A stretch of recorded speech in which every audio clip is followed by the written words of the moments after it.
Despite record debt and deficits, federal agencies are still managing to find novel new ways to spend our tax money on questionable things. Lisa Fletcher follows the money when it comes to podcasts you're paying for, whether you like it or not. Trans people are human too. We also deserve love, especially from our parents. This is an episode from a podcast called Purple Royale, a series covering issues and stories affecting trans and intersex lives. It's produced in Zimbabwe, Africa, with a $5,000 grant from the State Department. This is my story, the story of a survivor. Over the past 4 years, hundreds of millions of taxpayer dollars have been funneled into projects that involved podcasts. To give these podcasts their due, many have very interesting discussions on history, science, and even farming, content for a new information age. The debate is over whether federal taxpayers should be forced to foot the bill. Yeah, we identified. Adam Andrzejewski, founder of the government watchdog group Open the Books, studied that spending. What'd you find? So we found that podcasting at the federal level is big business.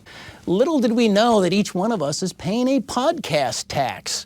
But we found $324 million of federal projects that in one form or another had a podcast attached to them. Which federal agencies were funding these projects? So you have agencies like the National Science Foundation. You have the Department of Agriculture.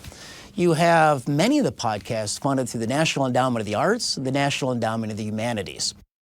Sacred and Profane is a podcast funded by the National Endowment of the Humanities with almost $200,000 in federal taxpayer money.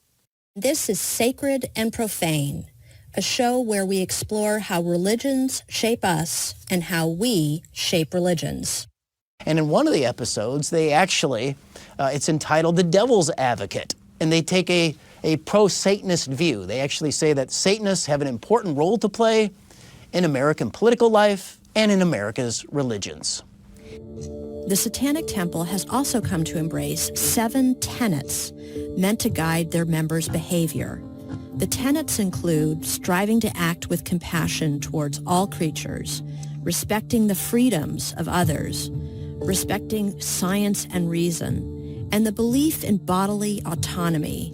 Some of this, I think, is just unjustifiable. So, for example, you have $446,000 on a podcast through the Department of Agriculture called Regeneration Rising. It says that in America, there's a system in agriculture and farming that's systemically racist. If you want to do that with your own dime and utilizing your own businesses to make money, and if that's a marketplace idea, go for it.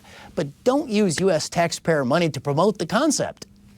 Some people might argue that speech is art. Where do you draw the line? So I think you draw the line where the point of view becomes propaganda.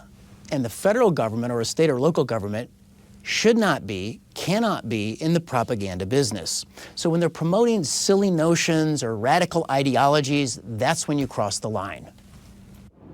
Though while Congress controls the purse, the question might be who controls the messaging that is being funded by our own government.